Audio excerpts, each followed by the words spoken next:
As this month is coming to an end, it's time for a long overdue channel update and Q&A session coming up.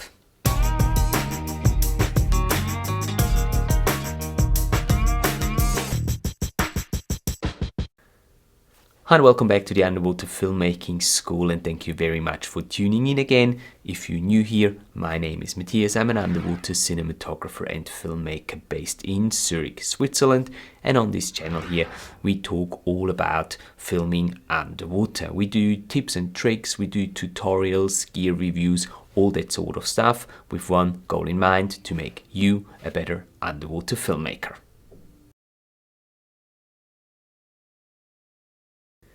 Now, first things first, for those of you who have been following the channel for a while, you will have noticed that something has changed in the last couple of weeks. The setup, the background, this is different to what it used to be for a very simple reason, because I have actually moved to a different office space, and this is the setup, this is the backdrop that my future videos will be recorded in. I've got a couple of options to record videos in this office space or studio, and I'm still figuring out which ones are the best to actually do so. Now, I'm also waiting for some more furniture and accessories to complete the setup of the studio. Once that's all here and installed, I will definitely take you around on a studio tour and show you the studio as it looks when it's finished.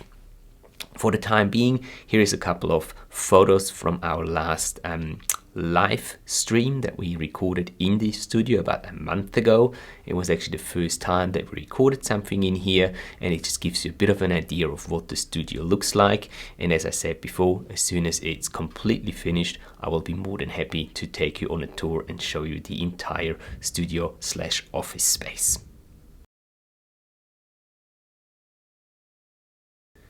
Now, talking about live streams, some of you might have noticed that we've started doing live streams, and we call them the live underwater cinematography talks. We've done 2 so far, and the response from you guys has simply been phenomenal. There's been a lot of interaction, there's been a lot of questions, there's been a lot of feedback to these live stream underwater cinematography talks, so we've decided to keep making these. We'll be making these live streams approximately once every month, and the next one is most likely going to happen on May the 8th. We're not entirely sure yet what time it's going to be. We're still trying to figure out the best possible time and also the best possible day, so most of you guys can join and be there when we do the live underwater cinematography talks. Just make sure to watch this space, and we will definitely announce the exact date and time as soon as we know. Now, spring has finally also arrived here in Switzerland and Zurich. The last couple of days have been really nice and warm, and I can't wait to get back in the water. I'm planning on doing a lot of diving in the next couple of weeks. I haven't done any diving for the past probably about 2 months, simply because I was very busy with client work and also with the whole move of the office. But now I have decided to actually just be more in the water and do what I really like.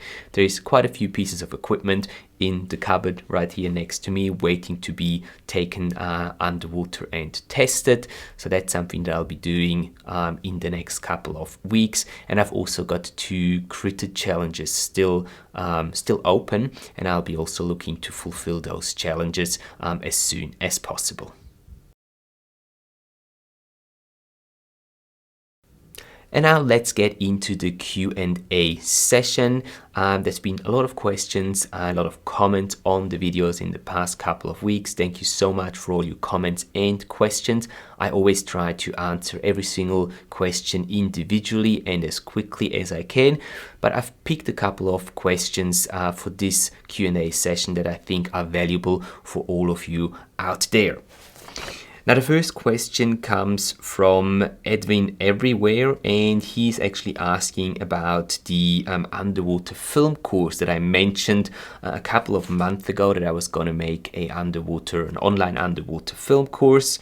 And he's asking whether or not this is still happening or whether it has been already finished. Unfortunately, it has not been finished yet. yet, but it is in the making. As I said before, I've just been very busy those last couple of months, and not just this week I've decided to take some time off in June and dedicate that time to finish the online underwater cinematography course. So hopefully by July or latest August, this should be finished and online for you guys to purchase. Next question comes from Daniel Bell, and it's about lightning. He says that he wants to purchase a set of Kelton underwater video lights, and he's unsure how many lumen he will need for all around shooting. So he wants to shoot macro as well as wide angle. Now this is something that I've mentioned in the past already. I think that you cannot have enough light with you underwater. You can't have too much light with you underwater. So whenever you're trying to decide how many lumen your light should have, I would always go for the highest one that you can possibly find and afford. Simple reason, you can always dial down the output power of your underwater video light. If you're shooting macro and you've got too much light, you can always dial that down to whatever the amount of light is that you need. But if you're trying to capture a wide angle scene, a reef scene, something like that, you will need as much light as you can possibly get. So hopefully that helps. Next question that I've picked out comes from Kirk Perilou, and he has a DJI Osmo Action and a couple of 6500 Kelvin video lights and a red filter. And assuming that he is at 25 meters of depth on a sunny day, he would like to know how I would set that up. Now that's a very good question, and also a situation that many people struggle with. Personally, and this is my favorite, if you've got a setup like this, I would put the red filter on the camera lens and go down to the desired depth that you want to start filming. Do a manual white balance down there at, in this case, 25 meters. Now you've got a fairly good color rendering and a good color balance with your white balance and the red filter that puts some more reddish into your image. Now you can turn on your lights, and if you do have blue filters for your lights, you want to put those blue filters on your lights.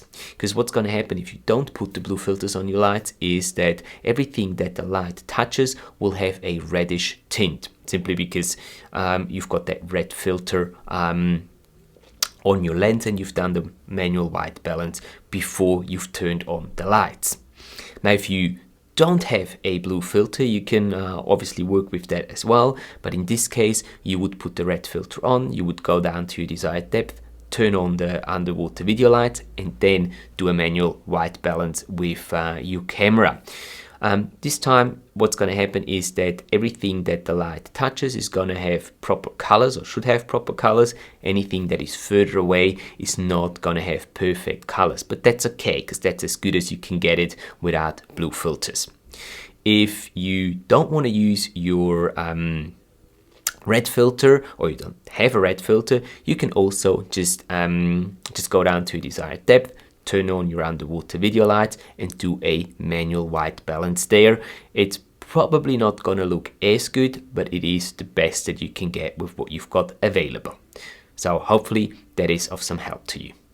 Then the next question comes from Kitty Mahoney, and she has bought a GH5S and a Nauticam housing based off my setup that I've talked about in a previous video. Now she would like to purchase wet lenses for the camera, but she can't find the proper ports or lenses for the camera that is needed to be able to use wet lenses. Now, personally speaking, Kitty, I don't use wet lenses on my GH5S simply because I'm using the 12 to 60 millimeter Leica, I think it's f2.8 to 4 lens. Now this is a lens that gives me a lot of variety when shooting with it underwater. I can shoot wide angle scenes with it as well as macro stuff, pretty much without having to change that setup whatsoever. Now if you still do want to use wet wet lenses on your GH5S, I suggest you get something like an Olympus 14 to 42 millimeter, the according port to it. And then you can use something like a wet wide lens to be able to capture wide angle shots, and you can use macro lenses that work with a 67 millimeter thread for your macro shots there as well. It's definitely a setup that works. I know people that swear on this setup and find it just absolutely amazing. I have never really felt the need to use wet lenses on my GH5S. As I said, whenever I want to have versatility in the shooting conditions, I use the 12 to 60 millimeter, and whenever I am after some really good macro shot, I use my 100 millimeter Canon L series lens with the appropriate port for it. That gives me some really good results when we talk about macro shooting. The next question that I've picked out comes from Heitor Castel Branco, and he asks whether it is possible to use the macro or microscope modes of the TG6 when shooting with the wide wet lens for compact cameras. Personally, I haven't tried using these modes with the TG6, but I can't really see why they shouldn't be usable when you put a wet lens in front of the TG6. So from the logic behind it, I think that you shouldn't have any problem using these modes.